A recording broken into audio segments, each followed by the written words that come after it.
Hey everybody, it's Shaman Sister Sin, and you're listening to the Meditations and More podcast brought to you by BetterHelp.com and LittleShaman.org. That's me, Little Shaman. Today I wanted to talk to you about something that most people unfortunately experience if they deal with narcissistic personalities, and that is that the punishment from this kind of person never ends. Yo, welcome YouTube. Welcome back. I'm sorry. Um, this channel's actually been taking off pretty good here of late, and so I'm hoping to keep that momentum going. So to everybody who has watched my previous videos, welcome back. Thank you very much for your support. To all the new viewers, welcome, and I hope you enjoy the video. And if you do, hit the like button, subscribe button, the notification bell, do all that good YouTube stuff to help support the channel. So let's get this going, because I'm pretty sure I mentioned in the last video that there's going to be a fourth installment, maybe a fourth installment, I don't know yet. Because I did find another video about all the interviews with Diane Downs, so I'm going to look through that and see if that's something I can use. If not, I'm going to move on to the next story that was mentioned, which is, what was it, the Suzanne Smith case, I believe was the next one. So like I said, if I can't turn the Diane Downs story into a 4-part series, I'm just going to move on to the Susan Smith story. But I think this particular video helps put things into perspective as to what I mean when I say that, you know, not all mothers are good mothers, not all parents are good parents. And when you're dealing with a narcissistic parent, it's very, very important for our system to understand just how deep this really goes and just how much this really affects the kids. Because when a narcissist, like you see by the story of, or the title of Little Shaman's video is dealing with narcissists, the punishment never ends. And the important thing to understand about that part is it's not just a punishment against the other parent. The kids are also being punished. So let's get into this. Let's break this down as we always do, and I hope y'all enjoy this. So let's get started. Pathologically narcissistic personalities are very punitive. This means they desire to punish others for the things that they believe that these others have done to them. They're easily offended, easily insulted, easily angered, and often feel rejected or attacked. They assign the blame for their feelings to other people, and if the feelings are negative, narcissists seek to punish these others for what they've supposedly done, which is considered by the narcissist to be incredibly, even unreasonably wrong and terrible. And I've actually dealt with that. Like, as I mentioned in the last narcissistic video that I covered, about how narcissists are not good parents, I mentioned that, you know, I've dealt with narcissists on several levels, you know, and so I've seen that where they'll take the smallest little thing and they'll take it as an attack against them, when the reality is all you're doing is pointing out their reality. But they take it as an attack because they don't want outsiders to know the bad behaviors that they actually have, you know. I was really trying to think of a better word to use, but like, they don't want people to know how they really are. And so when you expose them for how they really are, they take offense to that. They take that as an attack because they don't want people to know how bad they really are. A crime of this magnitude simply cannot be allowed to stand. The other person absolutely must be punished for it. This is in part due to the size and constitution of the pathologically narcissistic ego, which is both enormous and almost absurdly fragile. This is a very bad combination because that makes it easy to damage and impossible to avoid. Not only do they think virtually everything is to or for or because of or about them, because their ego is disproportionately huge, but because it's so fragile, virtually everything insults, offends, hurts, or upsets them. It can be so severe that it comes across as what looks like paranoia or even delusional thinking. And this is a problem when it relates to narcissistic parents. Like, they're already looking at, like, everything involves them or everything revolves around them. And again, this is a problem with narcissistic parents, is because when you have a kid, everything is supposed to revolve around your kid. But narcissists are unable to recognize the difference between the two. Like, because the kid is only an accessory to how they make the narcissist look. You know? So, and again, like, to put this into perspective, to help clarify this. Alright, so, when she says, a narcissist, they perceive everything to be about them or for them or whatever the case may be. And because their ego is so fragile that all the bad stuff is, in their eyes, a punishment to them. So let's just say, and just put this into, like I said, to put this into perspective, hypothetically, let's just say you're dealing with a narcissistic co-parent, and there has to be a procedure or something done on the kid that you don't deem necessary for the kid, but the narcissistic parent does, because they've Googled it and Google says that this is what you're supposed to do, so they're just going to go by what Google says.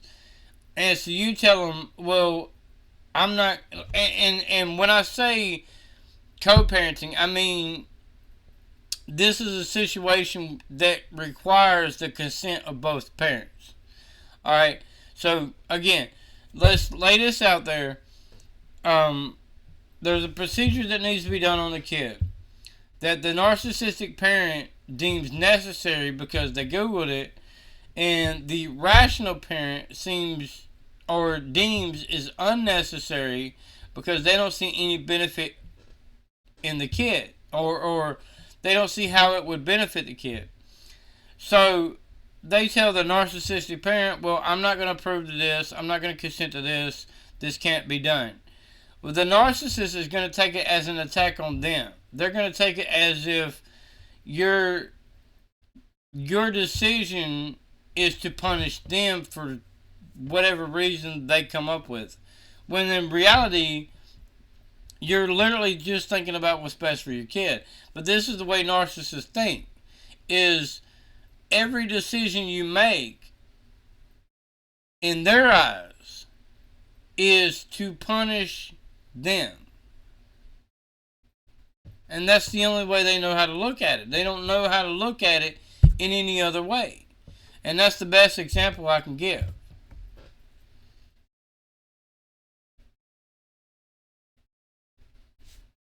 But let's continue.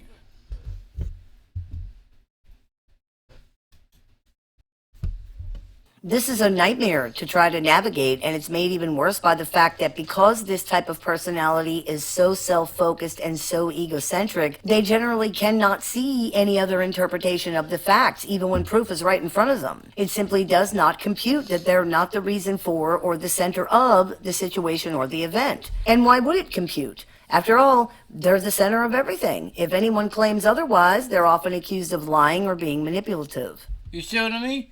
Like, explain to me how that makes a good parent. Is it somebody who thinks that everything just revolves around them? Everything is an attack on them. Everything you do, everything you say, every decision you make is an attack on them. Even if your own decision is what you think is best for your kid.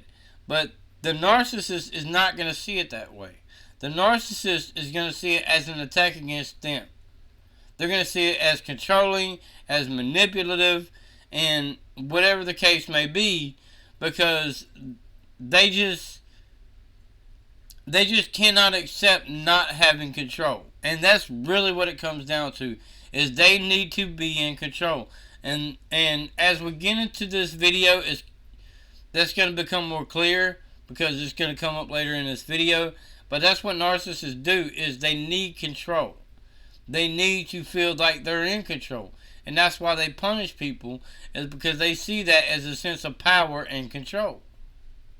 When the ego has been damaged, it screams for vengeance. As we mature, we learn to address things in better, more productive, more pro-social ways. We might still be very angry. We might still feel that someone should face consequences for what they've done. But healthy adults don't usually attempt to punish other adults themselves. Narcissists are, of course, not healthy adults. We often find that much of their headspace is taken up with seething about and trying to find ways to punish people they believe have wronged them somehow. This punishment can include things that are just kind of annoying or childish to things that are outright malicious and dangerous.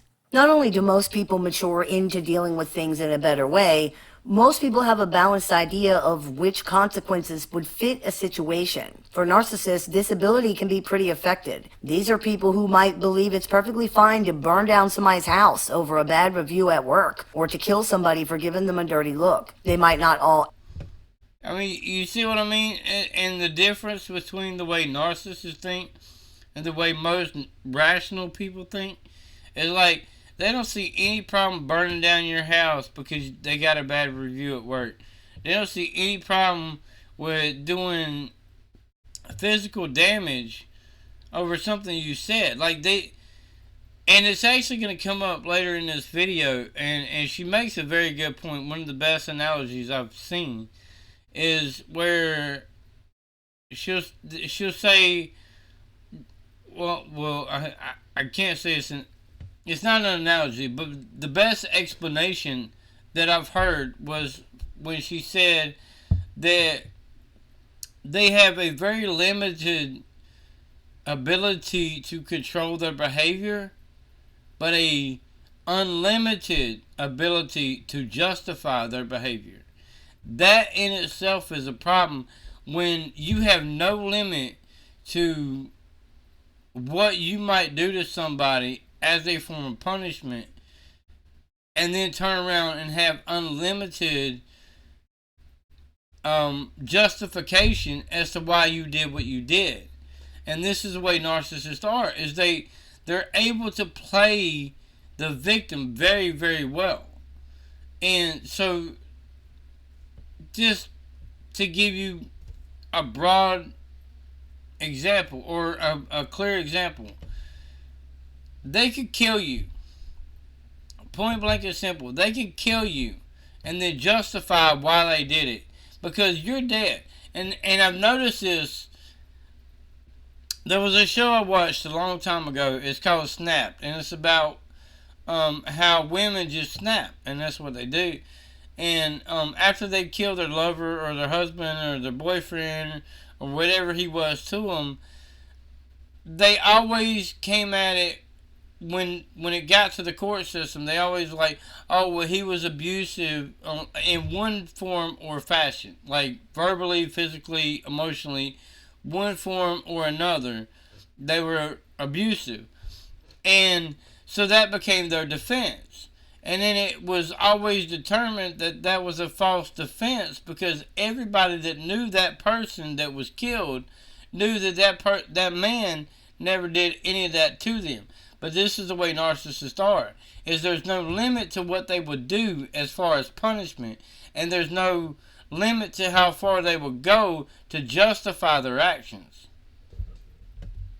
Act on these things, of course, but we often find that most don't seem to recognize limits when it comes to punishing others, or think anything is too excessive when it comes to the misfortune that befalls people they believe have wronged them. Most adults also realize that punishing other adults comes with its own drawbacks and might end up hurting themselves as well in the process. Pathologically narcissistic people either do not realize this or do not care. They are perfectly willing to cut off their own nose to spite their own face, often repeatedly. If you're not familiar with that expression, to cut off your own nose to spite your face means that you are taking actions that are harming yourself as well as whoever you're intending to hurt. Arguably, narcissistic people can end up actually doing more damage to themselves in the long run because their constant punitive actions may eventually result in people refusing to deal with them at all anymore, leaving.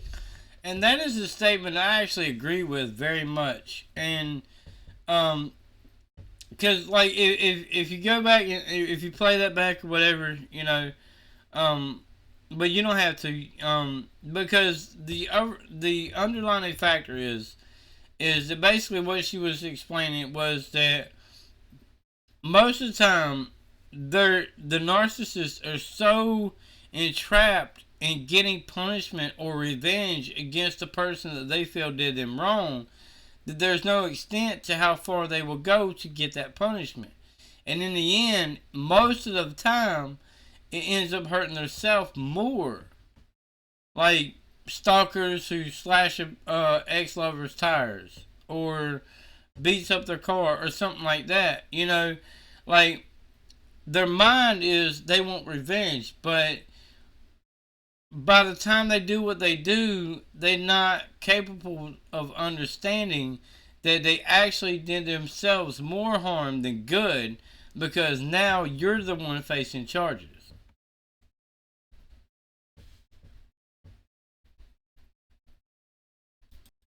Them with nobody who will put up with their behavior. They either don't realize that or they do, but they're not willing or able to stop themselves from doing it when they feel that they've been wronged. The ego is just too big and it's just too much of a force in their lives. One of the most difficult things to deal with when you're dealing with narcissistic people is the level of punishment involved in these relationships. Whether it is physically assaulting you, smearing you to other people behind your back, freezing you out in cold silence, calling you names, throwing tantrums when they don't get their way, doing things on purpose to make you angry or jealous, disappearing to worry, upset, or scare you, trying to make you feel guilty or otherwise bad, withholding things that you want or need, destroying your stuff, cheating on you, or anything else, there has most likely been a large amount of punitive behavior on the part of the narcissistic person you're dealing with, regardless of the type of relationship. Whether they're your mother, your brother, your husband, your girlfriend, or any other person to you, you've likely seen some of these things. In some ways, this is a defining characteristic of these personalities.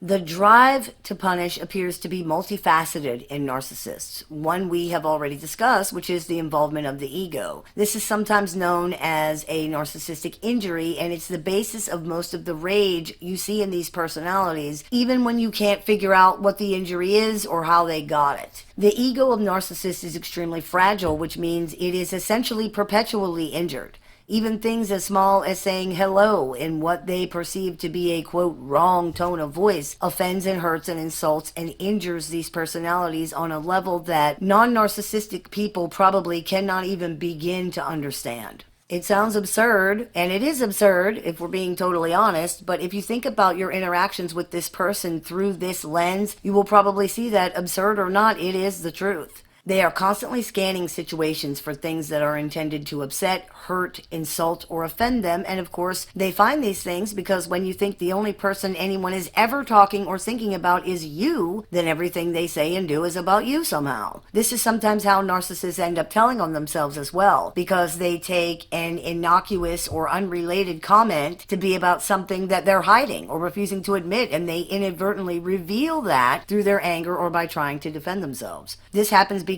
it's what the comment meant to them. It's what they were thinking about, and they just assume this is also what you meant and what you were thinking about. Of course they assume that. No one else exists except for them. Because the world rejected you, you created a facade.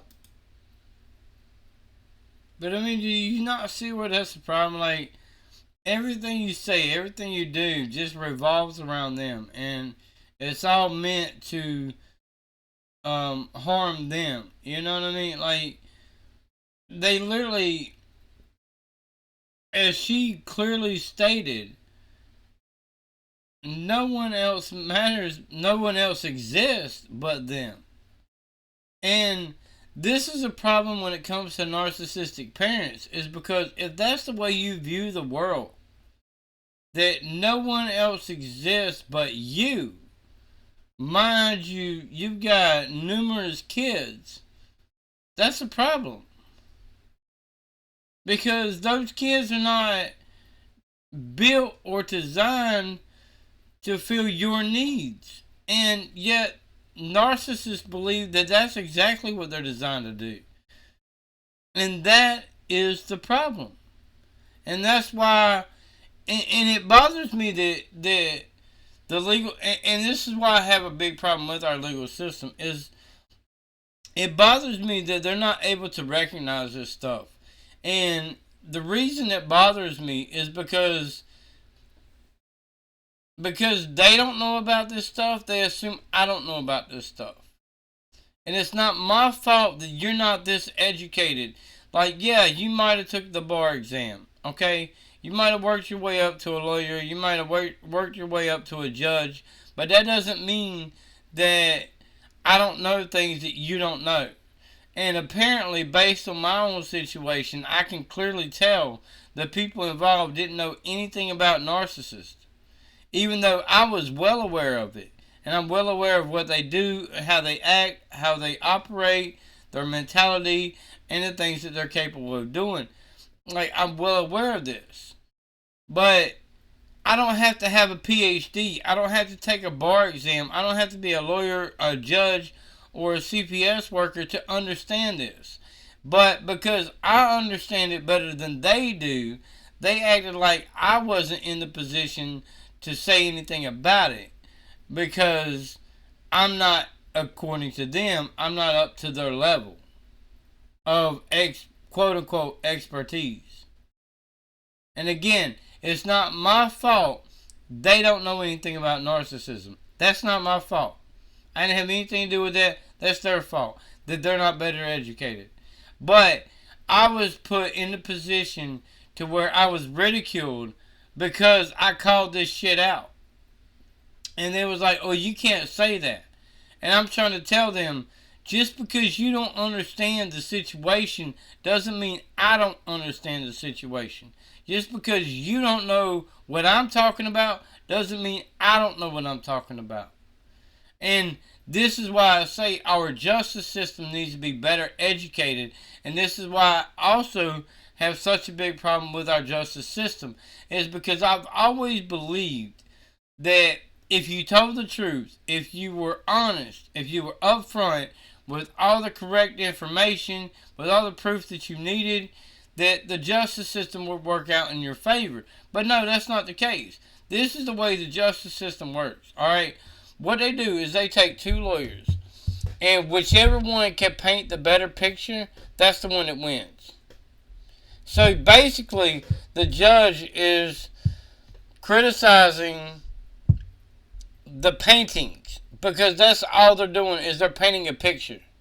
That's all the attorneys do is they paint a picture. It's not got anything to do with the people involved. It's not got anything to do with the kids involved. It's about the picture they are able to paint.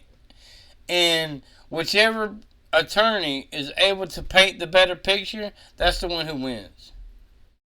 It ain't got nothing to do with the kid. It ain't got nothing to do with how good or how bad the parent is. It's about which attorney can paint the better picture. And that's a fucked up way to look at our justice system. When I'm sitting in there telling the whole truth, meanwhile I'm getting met with lie after lie after lie after lie, and nobody says anything about it. And this is why and this is why I'm so passionate about how messed up our justice system is because I've seen it firsthand. Is that I was completely honest, and I was in the courtroom with somebody who literally told lie after lie after lie with very valid proof that they were lying through their teeth, and the judge decided on her favor because her lawyer painted a better picture, which was a completely false picture. Because they presented pictures, and this is why I want to bring this up, okay, is because they presented pictures. And if you've heard the what's that if you've heard the saying, pictures are worth 1,000 words, that's bullshit. All right, pictures are not worth 1,000 words. I can literally put myself on the couch with my kid with a book in front of us and have somebody take the picture. That does not mean I read the book to him. That just means I got a picture showing that I read a book to him. That doesn't mean I actually read the book to him. And this is the way the system is so fucked up. Is because they're not able to really dive deep into the underlying factors of the case. It's because they're looking at pictures, still pictures, that mean nothing. Well, you got a picture of a kid staring out a window. What does that prove? You got a picture of a kid looking at a book. What does that prove? Nothing. That proves you took the picture at the right time. Is all that proves. That proves nothing about what you've actually done for the kid. But in our justice system, that proves everything.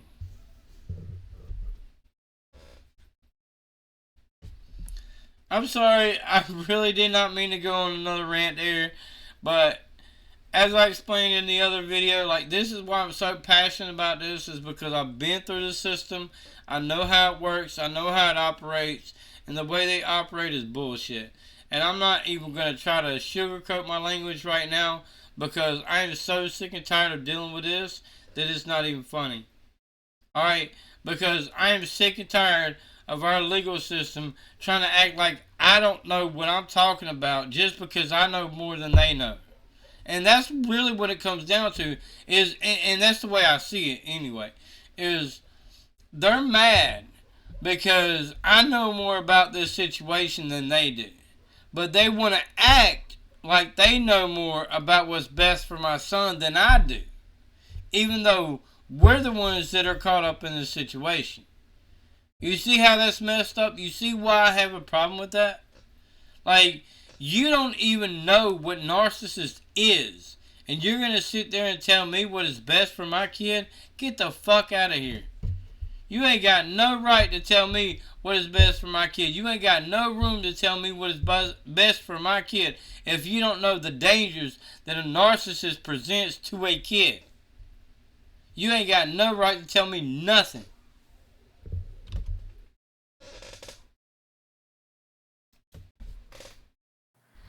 Another component of the drive to punish in narcissistic personalities appears to be the idea that punishing others is associated with power and control. If you're in the position of meting out punishment, you have all the power. Similar to being the parent in this situation, the person who is doling out the punishment is the boss.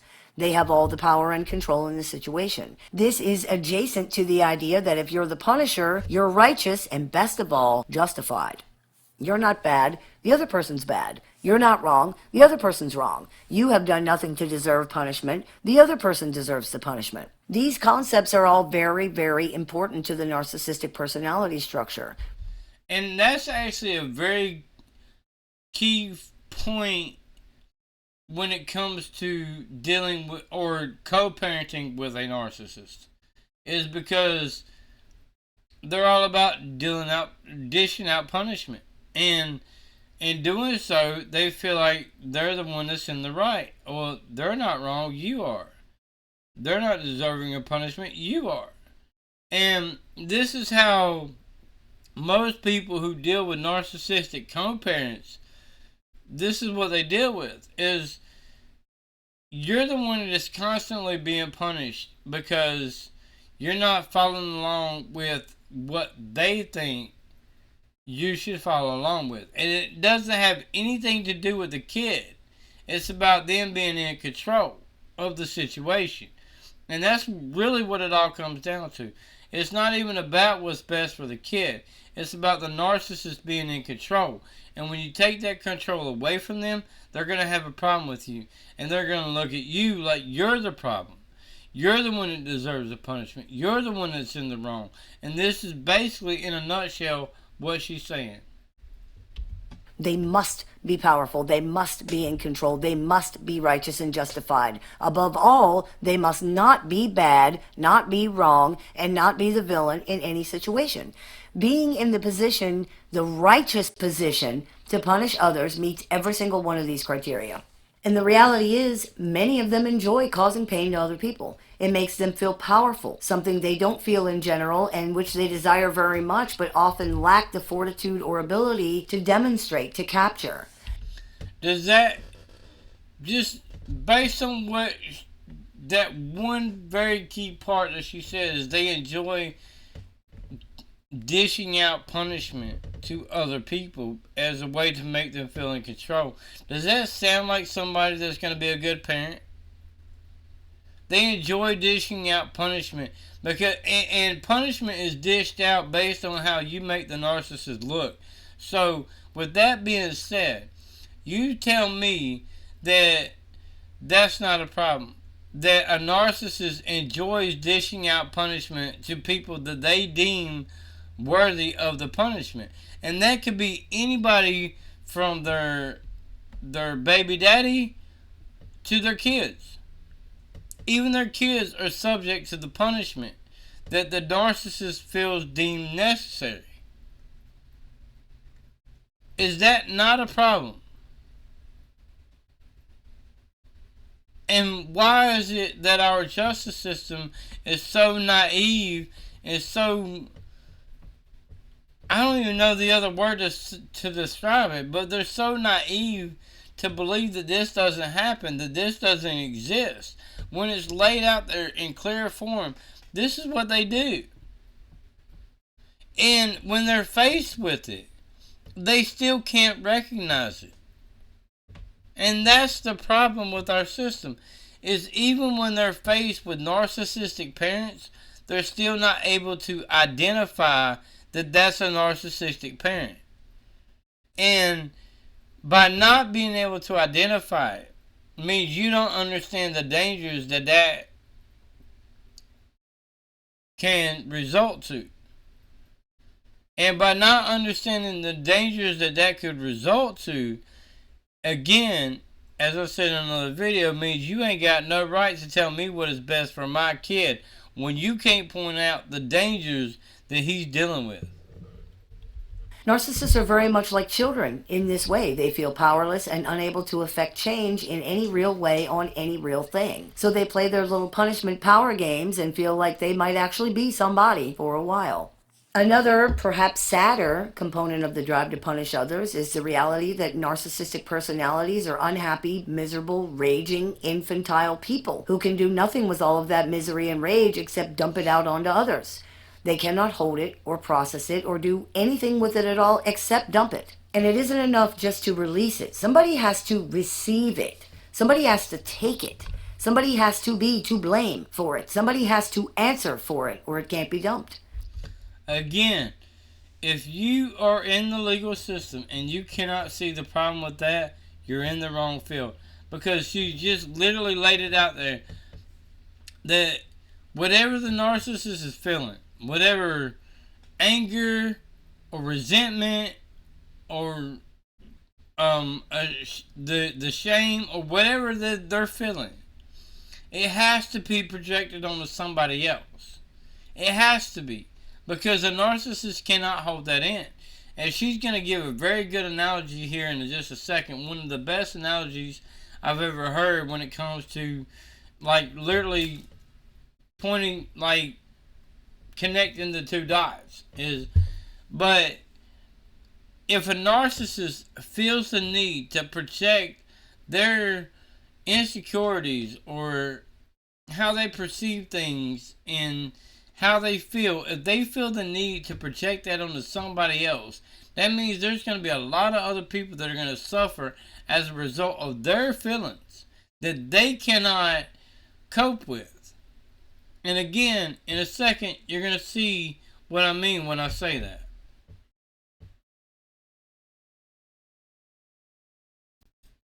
It's kind of like trying to deliver a package that has to be signed for. If nobody answers the door to take it, back into the truck it's going to go. And it will stay there until somebody takes delivery of it. This is one of the main functions of relationships for narcissists. And this is why, as I just stated, this is why I said this is the best analogy I've ever heard of this. And honestly, like I said in previous videos, I really dove deep into this. But that's still the best analogy I've ever heard. It's like a UPS worker that's dropping off a package that needs to be signed for. And so if nobody's there to sign for it, they have to put it back on the truck, and it just stays on the truck till somebody finally takes the package and signs for it. But this is basically the way narcissists view punishments. Is they have to punish somebody. And if they can't, then all that resentment they have against themselves, because basically that's what narcissism is everything is basically a resentment against themselves. It's punishment they believe they deserve. But they can't take that. So they have to dish it out to other people to make themselves feel more powerful, more in control, and whatever the case may be. So they're literally just going to hold it in until somebody takes that burden or punishment away from them. And somebody's got to take accountability for it. Somebody's got to take the punishment. And this is just the way narcissists view it. Is somebody's got to take the punishment. In one way or another, somebody's going to. And it doesn't matter if it's the other parent. It doesn't matter if it's the kid. It doesn't matter if it's the new boyfriend. Whatever the case may be, somebody's going to take that punishment. And they cannot let go of that until somebody does.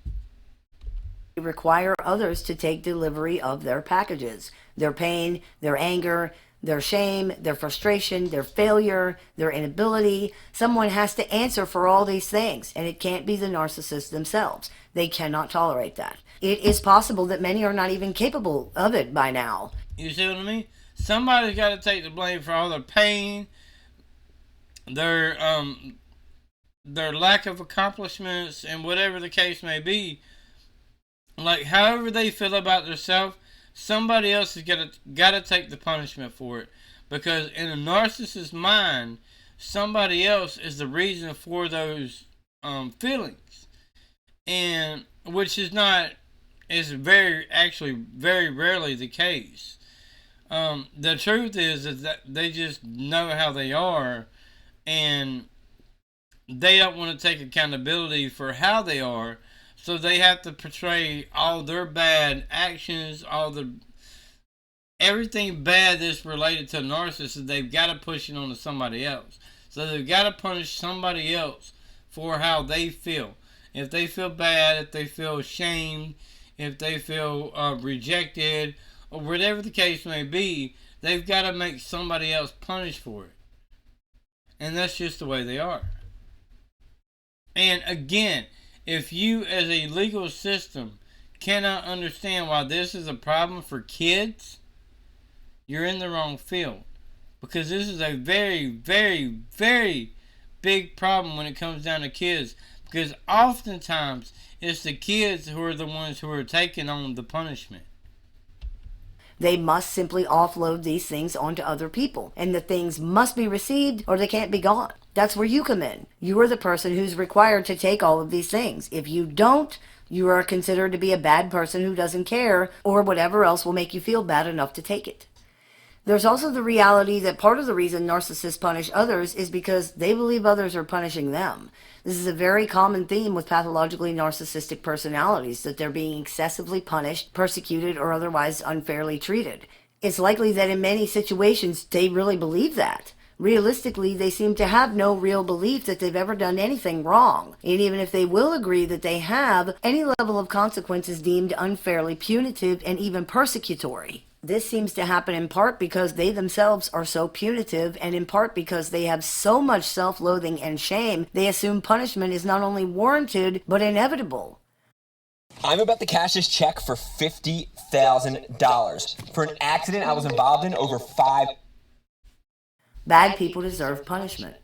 You may have noticed this is a recurring theme in the vocabulary or the mindset of the narcissist that you know, regarding how they treat other people and or regarding how they believe they're being treated by others. Whoever hands out the punishment has all the power. And in the all-consuming power dynamics in the world of narcissistic people, you're either one or the other. Part of the reason why narcissists punish other people so harshly is that in their projected self-loathing, this is the punishment they deem necessary for the crime that has been committed, and they have to project it onto you. You're the one that committed the crime. Narcissists tend not to see consequences as naturally occurring or understandable, predictable things that result from one's own choices and behavior, but at... Just want to touch on that real quick.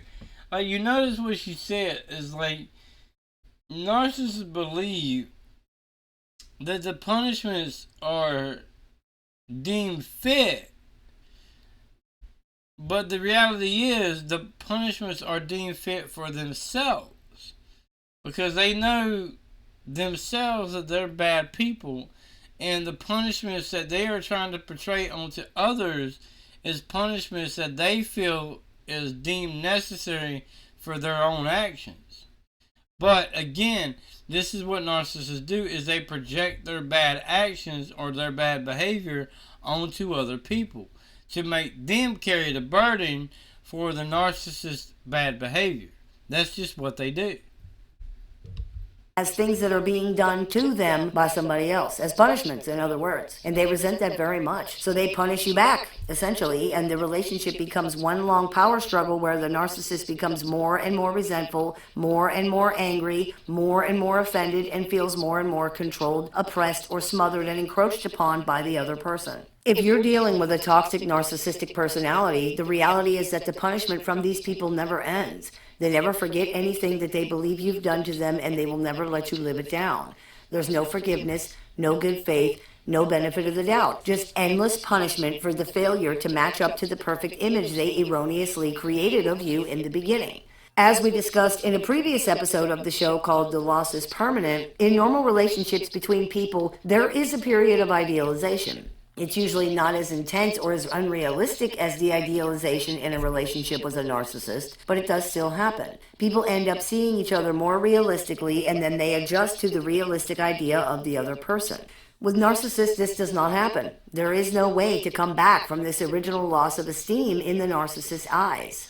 Due to their psychological rigidity and their lack of understanding regarding whole object relations, they have no ability to reconcile the real you with the image of you that they created, and they see your failure to live up to this as incredibly upsetting and shocking. It is not uncommon for narcissists to accuse people of tricking them or lying to them for not being what the narcissist thought they were. There is no way to make them understand that you didn't pretend to be anything. They just had the wrong idea about who and what you were.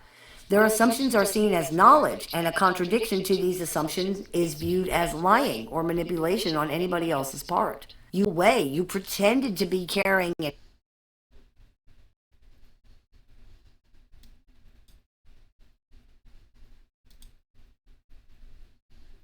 so with the understanding that the way this works isn't going to change.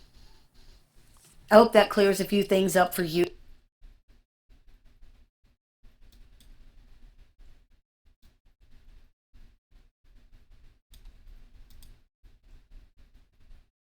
In part because they themselves are so punitive, and in part because they have so much self-loathing and shame, they assume punishment is not only warranted, but inevitable. Bad people deserve punishment.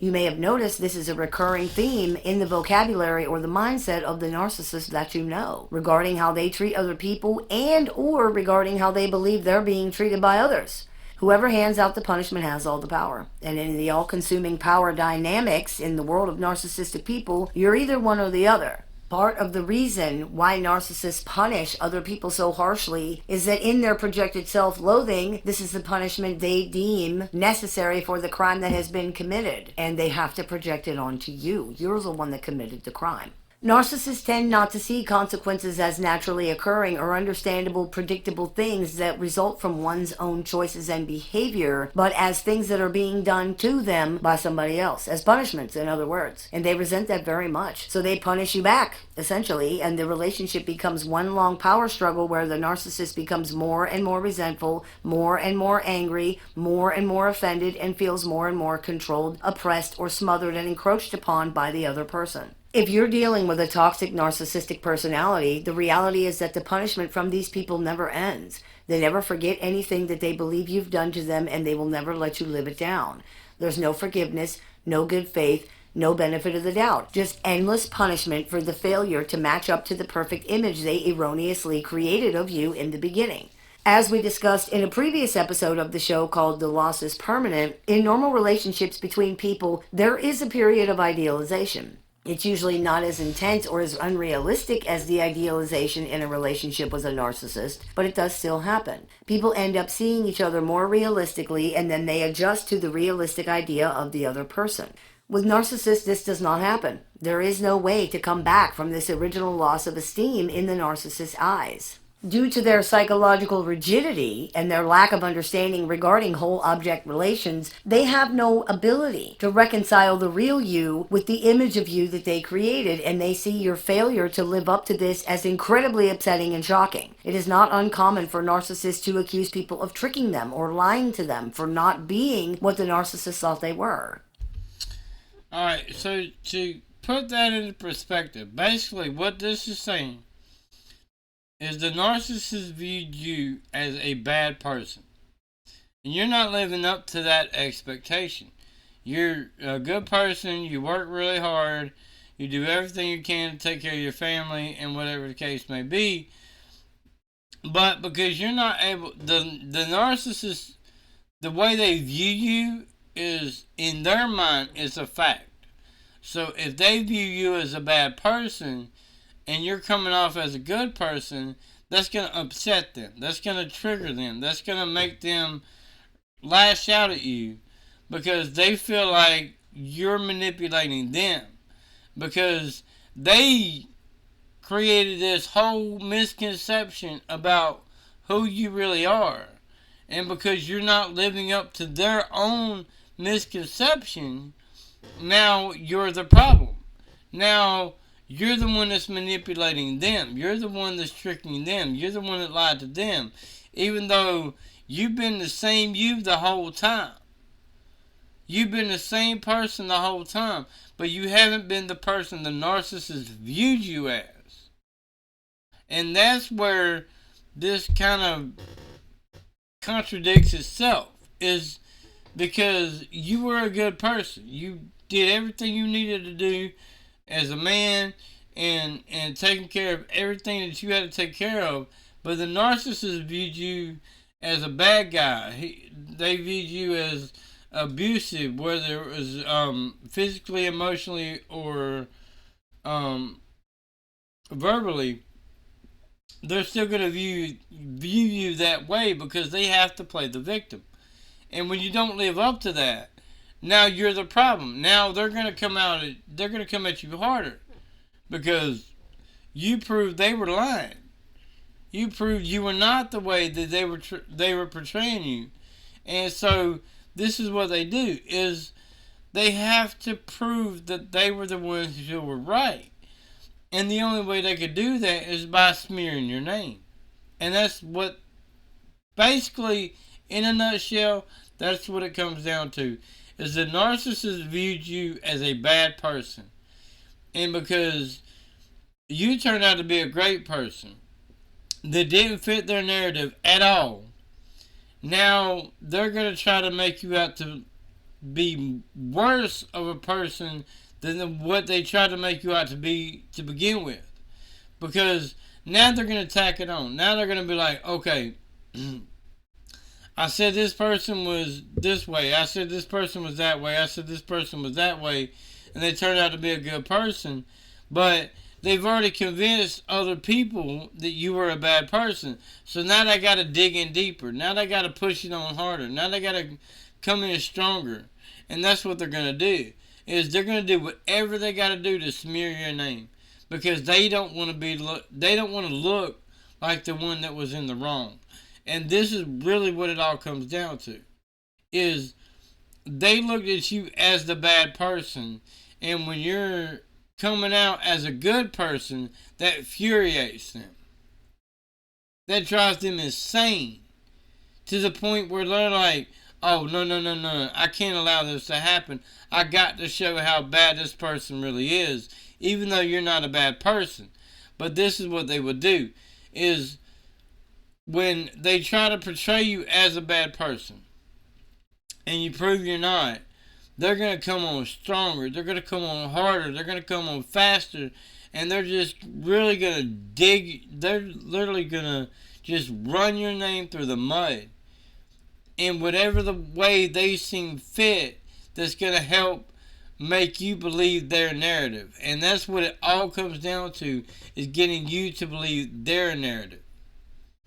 They don't want you to believe the truth. They don't want you to see the truth. They want you to see the story that they're projecting. That's what they want. They don't want you to see the truth, that they're the real problem. They want you to see the other person as a problem so that they can come out as the victim. That's how all that plays out.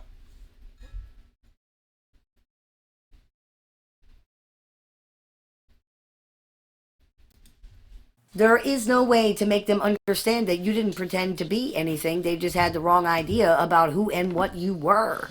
Their assumptions are seen as knowledge, and a contradiction to these assumptions is viewed as lying or manipulation on anybody else's part. You have fooled them in a very vicious and cruel way. You pretended to be caring and kind and perfect, and you're not. And see, this is what I mean, and this is like literally lays it out there, is they perceived you to be a bad person, that you were lying, you're manipulative, and whatever the case may be. But when you turn out to be a good person, but you didn't fit the narrative that they told everybody else about you, and all right, I'm just gonna lay this out there, all right, because I've been on the end result of a smear campaign, all right. And so I'm just going to lay this out there so you can understand what I mean when I say this. Is the way narcissists portray you, and the way the things actually happen, or the situation actually happen, is usually two very different points of perspective. Alright, so to lay this out there, alright, like I said, I was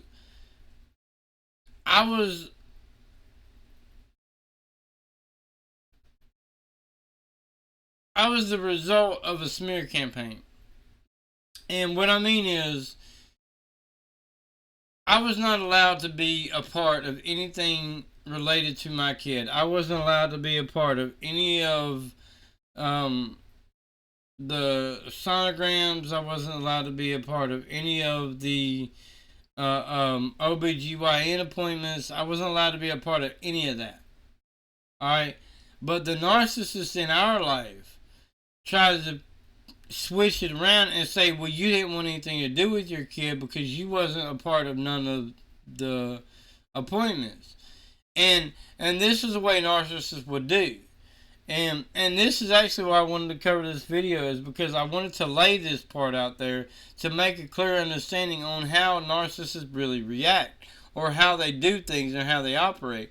And this is why I say our system needs to do a better job at understanding this. Alright, so I was told, well, I didn't want anything to do with my kid, and like I said, I was a victim of a smear campaign. They were telling everybody that I didn't want anything to do with my kid. I was a deadbeat dad. The boyfriend was the one that stepped up to be the dad, blah, blah, blah, blah, blah, whatever bullshit they wanted to come up with. The reality was, she wouldn't let me at any of the appointments. I wanted to be there, and she would not let me. And now she's flipping around to say that I didn't want to be a part of any of the appointments, when the reality was, she wouldn't let me be. And then they turned around and said because the boyfriend was at all the appointments, that he's the man that stepped up to be the dad, and I was a deadbeat dad. And this is the way narcissists will flip stories, is they will refuse you the right to be at an appointment or any of the appointments, and then claim that you didn't want anything to do with your kid. And then they will turn around and say, well, this person is the one that stepped up because he was at all the appointments, even though you gave him permission to be at the appointments, but you did not give me permission to be there. And this is the way narcissists flip narratives, is they will take certain points or certain facts and flip it around to fit their narrative. The reality was, I wanted to be there, I couldn't be. And the man who was allowed to be there is the one that they portrayed as the one who stepped up to be the dad. I was proclaimed as a deadbeat dad. And mind you, this has been going on for 4 years. I was proclaimed to be a deadbeat dad, even though I'm the one who had every other week with my son. I'm the one who had him temporary full custody for 6 months. But I'm the one that was a deadbeat dad, and her boyfriend was the one that stepped up because he was the one at the appointments and I was not allowed to be. You see how they flip that narrative? And this is why I wanted to point this out. And this is why I've done this part of this video, and this is why I wanted to add this into that to give you some perspective on how narcissists really operate. Because I've dealt with this narcissist for a very long time, and I know all of her tactics, okay? And so, and she's still to this day using, oh, you didn't want anything to do with your kids, you wasn't at any of the other appointments. Even though I made it very, very, very clear that I wanted to be. And she made it very, very, very clear that she would not let me be. And that she would not let me see my son until a judge decided. Yet this narcissist turned around and said I was a deadbeat dad because I didn't attend any of the appointments. And this is how narcissists operate. Is they will take certain situations and they will manipulate it into the narrative that they want you to believe. And anybody who has ever seen me with my kid, and this is why I'm so freaking frustrated about this, is because anybody that has ever saw me with my kid, and that being the daycare workers, that being the bus drivers, that being the teachers, that being the speech therapists, every single one of them knows damn well I'm a damn good dad. And this person is going to sit there and try to run my name down and say that I'm a deadbeat dad, and the bullshit guy, the guy who's faking the dad, the guy who's pretending to be the dad, the guy who's telling everybody he's the dad, they're believing that bullshit. They're believing that I'm a deadbeat dad because they don't know me. And this is the way narcissists do, is they will run you down with no problem, no consideration of how that would affect you. And she doesn't even think about how that would affect the kid. And this is the biggest problem of that entire scenario, is that neither one of them thought about how that affected the kid. Neither one of them. Alright, so you take a woman who is claiming that I'm a deadbeat dad with a son who is a daddy's boy. And then you take a man who is claiming to be his dad, who is trying to take my place, that is going to sit here and say that he's the dad when my son doesn't need two dads. My son has a dad. And this is the way narcissists are. This is the way they operate. This is what they do. And this is their whole genre, is they want to make people crazy. They want to make people fight for whatever it is that they're fighting for. But in the narcissist's mind, the narcissist sees it as you're fighting for them. The fuck I am fighting for you. You can have whatever man you want, alright? But leave my son out of that. And that's where I draw the line. And this is why I have the problem. This is why I make the videos I make. I am not trying to go into a rant. But as I said in the last time I covered a video like this is why I do these videos, is because I have sat here, I have been through this, I've witnessed this, and I am sick and tired of people trying to make me out to be a deadbeat dad. I'm sick and tired of other motherfuckers trying to take my place in my son's life, trying to be their dad when my son doesn't need another dad. My son has a good dad. And I got a narcissistic parent trying to tell everybody else that I am a bad dad. And this is why I have a problem. This is why I do the videos I do. I might be yelling. And if you cannot understand my frustration, I am sorry. But this is why I am so frustrated about this. Because I've got one dude trying to take my place. I've got a mother, a baby mama, my son's mother, telling everybody that I'm a deadbeat dad, that I don't want anything to do with my kid, even though my son is a daddy's boy. This is why I'm so passionate about what I do. It's because I have had people trying to come in and take my place. I have had people trying to take my son's place. I have had people trying to take my son away from me. And that is not right. And our justice system, our legal system, our CPS system, none of them recognize this situation, even though it has been laid out in them, in paperwork, in plain form, where you cannot deny this, but they still deny it. Again, I'm sorry about my rant. Let's continue. I really am. Like, this is why I'm so passionate about what I do, but let's get into it, and let's just finish up this video.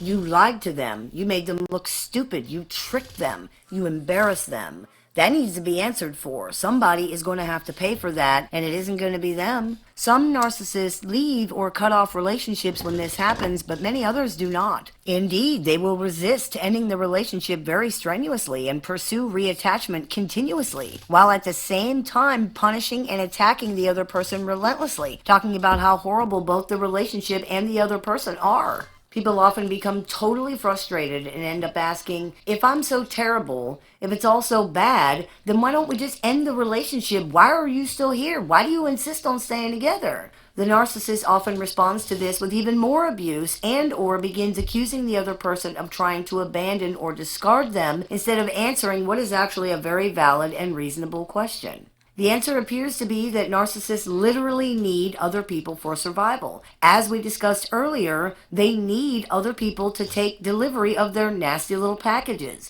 They are dependent and not able to cope with very much at all if they don't have somebody who will do that. They also don't appear to be able to experience themselves except through the reactions and the input of other people. In a very sad irony, the worse they can claim that a relationship is, the worse they believe a relationship is, the better it makes them feel. I have a partial. This is my partial. So here it is.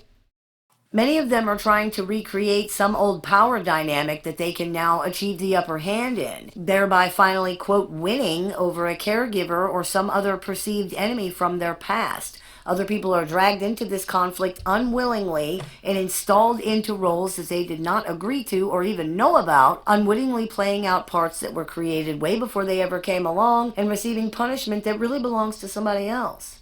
Though it is often very obvious to other people, it is useless to point this out to the narcissist. Narcissistic personalities do not see other people for who they are, and they don't see why it's necessary, so they have no desire to learn how to do that. These are very simple, almost primitive personalities that are guided by very complex forces that they do not appear to understand in the least or even care about trying to understand. They just react to what they perceive to be happening without appearing to ask themselves why or even exploring things to see if they make any sense. They appear to believe that their conclusion is always correct and therefore their reaction is always appropriate. Alright. So to put that into perspective, with the example I just gave, they portray their actions as necessary and their perceptions as truth or value. So, if you've got a narcissistic parent who is trying to make the other parent look bad. You've got a narcissistic parent who is trying to punish the other parent because they ended the relationship. You're trying to use the kid as a way to punish that parent. And you're trying to let some other man claim to be the dad of that child. You tell me how that's not a fucked up situation. And this is the situation me and my son are in.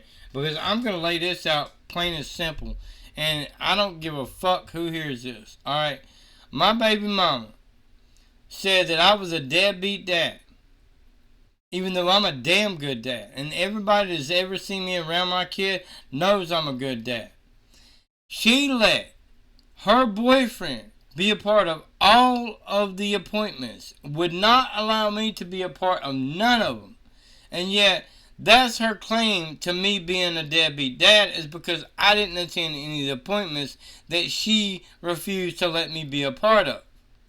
But she let the boyfriend be a part of it. So that was their conclusion, that he's the one that stepped up to be the dad. And this is where it really got messed up. Alright? This is where it really got fucked up. Because I'm going to lay this out plain and simple. Because I'm sick and tired. Like I said in the last time I covered a narcissistic video, this is where I'm sick and tired of this shit. Alright? When my son was 15 months old, I was called by the cops to come pick my son up because she left him home alone at 15 months old. Excuse me. While I was there, as I was putting my son into the car, her boyfriend stepped out from behind the vehicle that I didn't even see him through the whole entire time. I was there for like 20, 30 minutes, didn't even see him until I was getting ready to put my kid in my car. And then he stepped out behind his car, talking about, that's my son. Talking about my son. This girl let this man say that he was the father of my child. And nobody saw a problem with that. Everybody thought that was okay. They projected this all out there like I was this deadbeat dad, didn't want anything to do with his kid, and neither one of them could explain why I was the one leaving with my son. Neither one of them can explain why I had temporary full custody of my son for 6 months. But yet I'm the one that's not stepping up. He's the one that stepped up. I took my son for 6 months to protect him, and I'm the one that didn't step up. And this is the narrative that they portrayed. And this is why I have such a problem with our system. This is why I have such a problem with narcissists. This is why I have a problem with our system not understanding the results that narcissism has on a kid. Is because I literally laid all of this out there in court. And everybody looked at me like I was stupid because they didn't understand what narcissism really means. And again, just because you got a PhD, just because you took a bar to be a lawyer, and just because you went through the ranks to be a judge, doesn't mean I don't know things you don't know. Alright? I know more about my son's situations than you do. Alright? But nobody wanted to listen to me. Everybody listened to her. They listened to the narcissist. And again, the majority of the people that have subscribed to this channel has been a part of this channel from the very beginning. And again, I really, honestly, truly do appreciate all of y'all being here. Even the new subscribers, I appreciate y'all being here. I appreciate y'all subscribing and supporting the channel. But this is why I'm passionate about what I do. And this is why I say I've been through this bullshit. And I'm not going to sugarcoat any of that. Fuck YouTube. I'm not going to sugarcoat any of that. This is the bullshit that we've been through. That I've got a narcissistic co-parent that is telling everybody I'm a deadbeat dad, while telling everybody that her drug-addicted felony boyfriend, who is now in jail, is the man who stepped up to be the father of my child. This is what is being said to my kid. And nobody in our legal system seems to give a fuck. And you tell me that ain't a problem. Our legal system, and even in our court order, it says you are not allowed to manipulate the bond that a parent has with their child. Meanwhile, I've got my co-parent and her boyfriend telling everybody that I'm a deadbeat dad and that he's the man that stepped up for the kid. So you tell me how that's not manipulating the bond that I have with my son. You tell me how that's not a clear violation of the court order. And yet when I brought this up, this was completely disregarded. And you wonder why I have such a problem with our system. This is why. Because I've seen how fucked up our system is. And I'm not going to sugarcoat a damn thing right now because I am pissed. This shit right here pisses me off, and I'm not going to sugarcoat a damn thing because I'm sick and tired of people trying to act like I don't know what I'm talking about. I'm sick and tired of people acting like my kid is not suffering for this shit. And I'm sick and tired of people that are trying to portray somebody else to be my son's father. Biological father. Mind you, keep that one in mind. They are trying to portray that this other man is my son's biological father, even though I'm the one that had the DNA test. And if you want to know the true result of that, he's got more of my DNA than he does hers. So come at me with that. That boy has got more of my DNA than he does from the mother. And that I got some man sitting here telling me that he's the biological father of my son. And I got Facebook posts and pictures of everything to prove all of it. And our legal system didn't give a fuck about that. They were concerned about how all of this made her look.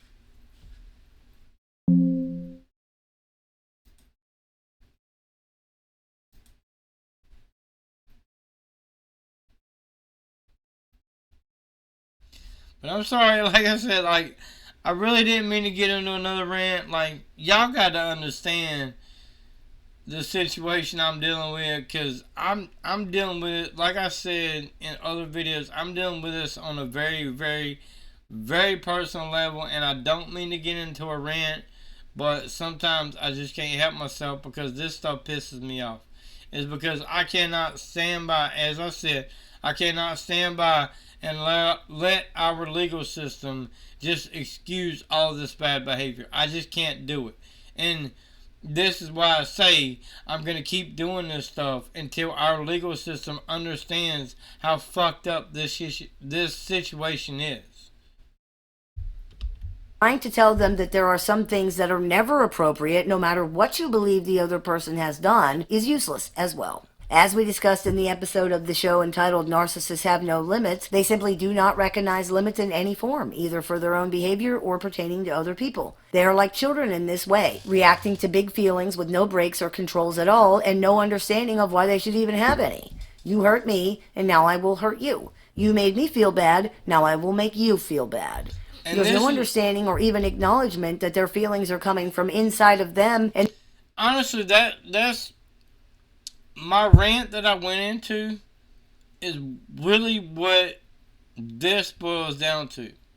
And this is why she did what she did.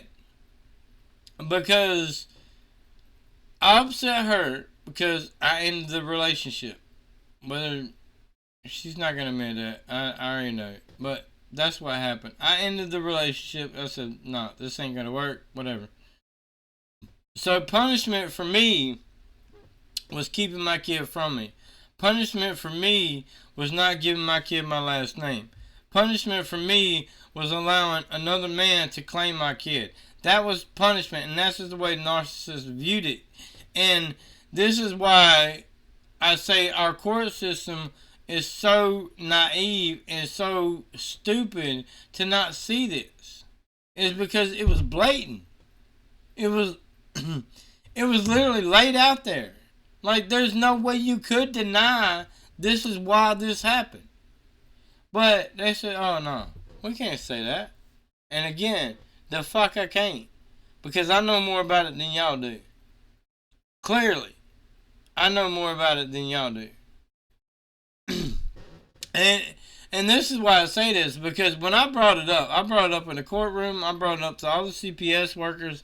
And as I said in the last time I covered a narcissistic video, is that every time I brought it up, all of them acted like they didn't know what the hell I was talking about. Like every single one of them, every CPS worker acted like they didn't know what narcissist was.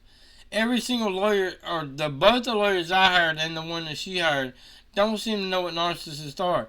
The judge that presided over the case doesn't seem to know what narcissists are. Fortunately for me, I found somebody who does. That's going to be a video for a later day. But the point is, the people that were involved up to this point did not know what a narcissist were, and so they assumed that I didn't know what it was. And so when I brought it up, they was like, oh, no, you can't say that, you can't say that. It's like, just because I'm educated doesn't mean you should punish me for it. You know what I mean? Just because I know what I'm talking about and you don't know what I'm talking about doesn't mean you should punish me for it. And that's what it seemed like, is because neither one of them, 3 lawyers and a judge and 4 CPS workers, didn't understand what narcissistic behavior is like. And when I tried to explain it to them, it was like, oh, no, you can't say that, you can't say that. I'm like, well, like I said, just because I know what I'm talking about, and even though you don't know what I'm talking about, doesn't mean that I don't know what I'm talking about. Because I'm still very well educated on this topic. But that was just completely disregarded. Nobody cared. And this is why I have a problem. The other part of the problem I have with our justice system is because had you reversed the roles, had it been her saying that stuff about me, I'd have lost my custody at a snap of a finger. And you can't tell me otherwise. And I'm not speaking for the rest of the country. I'm talking about this county and this county particular. This is how this county operates. Is they will let a mother be as bad as she wants to be. But a father has got to be like the utmost, like he's got to be the upstanding, utmost respected person in the community to even get equal rights to his kid. And this is the way the justice system in this county views situations like that. Is like, you can be as bad of a mother you want to be. You can date any bad man you want to date. They don't care. Don't care at all. They don't care if he's beating the hell out of you every single night in front of the kids. They don't care. They don't care if y'all are both using drugs in front of the kids every single night. They don't care. As long as the biological father is an unfit parent. That's the only thing that matters in this county. And that's the reality of our situation. And this is why I'm so passionate about what I do. This is why I'm so frustrated with our system, is because it's not right that mothers are allowed to do whatever they want to do. Meanwhile, fathers have got to have this highest standard of expectations, while the stepfather of the kid could be a deadbeat piece of shit and nobody gives a fuck because the mother's involved in that part. You see how that's messed up? You not see the problem in that? And everybody, I'm really sorry I went into a rant on this one. But this is why I wanted to do this video, because this one is really, as I said in the other one, this one really hits home with me, is because I'm constantly being punished for ending the relationship. And the problem with that is my son is being caught up in that. And nobody seems to care about the fact that she's a horrible mother. Nobody seems to care about the fact that she's got a boyfriend who's claiming to be the biological father of my son. Nobody cares about that. They only care about the fact that I'm doing my part. That's what they care about. They don't care about anything else. They care about whether or not I'm doing my part. And you tell me how that's not messed up. That my son, every other week, has to go back to a home where they're dogging the shit out of his dad. And mind you, my son is a daddy's boy. Like, whether they want to admit it or not is irrelevant. My son is a daddy's boy. But he's got to go back to that situation every week. Or every other week, because he's with me one week. But the weeks that he goes back to her, he has to deal with a whole bunch of people saying that I'm a bad dad, that I'm a deadbeat dad, that I didn't want nothing to do with him. And mind you, my son's hearing all of this. And this is a very, very, very, very clear violation of our court order, because that is very explicitly documented that you are not allowed to badmouth the other parent in front of the kid at all, in any situation. And yet they're constantly badmouthing me in front of my son. And I've got a baby mama who says I'm a deadbeat dad, and I got her boyfriend claiming to be the biological father of my son, which again is a very, very, very clear violation of our court order, but nobody seems to pay any attention to that. And this is where I have the problem, and this is why I'm so passionate about all this stuff, is because it's not fair, it's not right. Like, it's not right to me, it's not fair to me. It's not right to my son, it's not fair to him. That because of the way they view me, they're going to portray that onto my son, and they're going to try to make me look out like the bad person, even though my son loves his dad.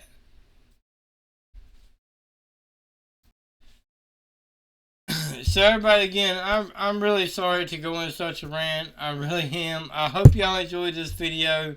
There's about 5 more minutes on this, but I'm just really honestly going to leave it at that, because this is... The rant went on way longer than I expected. I didn't even mean to go into a rant, but when I see things like this, it just hits a nerve, and I just can't control myself, because... As I said, I've been through this situation. I'm still going through this situation. It's not just me. My son's going through this situation as well. And we've got so many people trying to intervene in that it's just ridiculous that our system, our legal system, will allow that to happen. And that's why I'm so passionate about what I do, is because our system allows mothers to badmouth fathers. But if a father says, well, she's not a good mother, oh, they shut you down. They'll make you feel like shit. They're like, oh, you can't say that. You can't say that. You can't talk about his mother like that. But she can talk about me like that. And this is the problem with our system. And this is why our system needs to have a better understanding of how these situations operate. And because people like me are telling the truth. People like me are up front. I'm honest about everything that's been going on. Narcissists are going to lie about every single thing they can lie about. And the bullshit thing about it is like I said, like I always believed that if you told the truth, everything is going to work out for the best. And in my dealings with the court system, I realized it's not about who can tell the truth the best. It's about who can tell the better lie. That's really what it comes down to when it comes to family courts. Is because they're looking at which attorney is painting the better picture. The attorney that paints the better picture, that's the attorney I'm going to go with. It has nothing to do with the truth. It has nothing to do with what actually benefits the kid. It has nothing to do with what actually hurts the kid. It's all about which attorney can paint the better picture. And this is why our system is so fucked up. Because it shouldn't be like that. It should be more about the kids. Because when I looked this up, when I started going through my legal system, I looked it up. And in the court system, the number one priority is supposed to be what is the best interest of the child. And you can't tell me that a narcissistic mother who is portraying the biological father out to be a deadbeat dad with a boyfriend claiming to be the biological father. You cannot sit there and tell me that is best interest for my kid. But apparently, that is the best interest for my kid because that's what the judge concluded. And again, this is why I have a problem with our system. It's because I sit there and I've witnessed the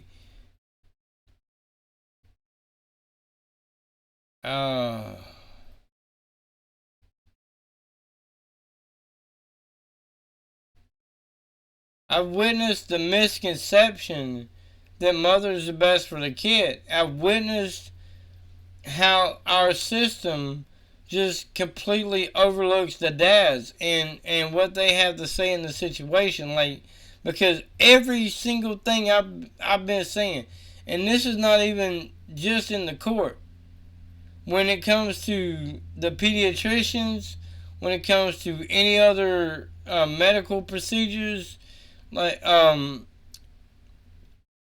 school system, like everybody's overlooking every single thing I say. And this is again why I'm diving deep into this, is because like it's bad enough that it's our court system that's doing this, but when our medical when the medical field is doing this, and the educational system is doing this, when they're undermining fathers in their accounts of events or their version of the situation, when they're undermining that, I mean, that's a really big problem. Is because they're literally completely neglecting every single thing that I say. And the problem with that is I know more about him than anybody else on the face of this earth. And that's the truth of the matter. Is there ain't nobody on the face of this earth that knows that boy more than I do. But yet I've got all these public state officials that are claiming they know more about what's best for my son than I do. So again, I'm sorry to go into this big long rant, and this video wasn't intended to be a rant. It just turned out to be that way. But I'm sure there's going to be people who view this video who are going through very similar situations, and I would be, again, as I said in other videos, I'd be happy to talk to you about that. I really would, because I've honestly heard, in the car seat video, I heard a very disturbing story from somebody, and we actually had a conversation about it. But the story that he gave was really, really messed up because I'm not going to mention his name. I'm just going to mention a brief part of the story. Is this man was a veteran. He had just left for basic training when his wife filed for custody of the kids. And anybody who knows anything about veterans, when you're in basic training, you can't just up and leave. You can't say, it's not like going to work and say, hey, I gotta go to court, I gotta leave at this time, I gotta be there at 9, I'll be back when I'm done. You can't do that in basic training. Alright, so this man went into basic training and his wife filed for divorce and custody of their kids. And because he was unable to attend that hearing because of the fact he was in basic training. Mind you, this was somebody who was serving his country. He was putting his life on the line for his country. And this man was stripped of his parental rights because he was not able to be at the hearing because he was in basic training. And that's how messed up our system is. Like, me as a judge, I would have been like, look, this dude's in basic training, we're going to give him some leeway. That's my opinion. It's because me personally, I've got several friends who have been in the military. I'm very much with the military. I stand with the military and everything that they do. And everybody who has been in the military, whether it was Iraq, Vietnam, the Battle of the Bulge or D-Day, whichever one, Vietnam, all of those. Like, I appreciate all y'all's services, and that's the way our country needs to view that situation, is because y'all are the reason we have the freedom that we have. And it's for somebody who to lose their parental rights for fighting because he was in basic training to fight for our freedom. Again, that in itself is a problem with our legal system, is that you think that's okay. That this man cannot see his kids because he was in basic training so he can go to war to fight for our country, and you stripped him of his parental rights because the mother timed it just right. And you tell me how that's right. So you see, when I say I went into a rant, yes, I went into a rant, but it's not just me that's affected. There are many men who are affected by the way our justice system works, or the poor way that our justice system works. There are many, many, many, many men who lose out on life with their kids because our justice system doesn't care. And that is the biggest problem, is our justice system does not care about the fathers. They only care about the mothers. And I've seen this firsthand. So with all that being said, I've dragged this on long enough. I did not mean to go into this long of a rant or to drag this video on that long. But I hope y'all enjoyed the video. I hope this resonated with some of y'all. And if, like I said, if y'all got some stories y'all want to share, feel free to hit me up in the comments, and I will be happy to reply to those. On that note, I will see y'all in the next one. Y'all have a good one.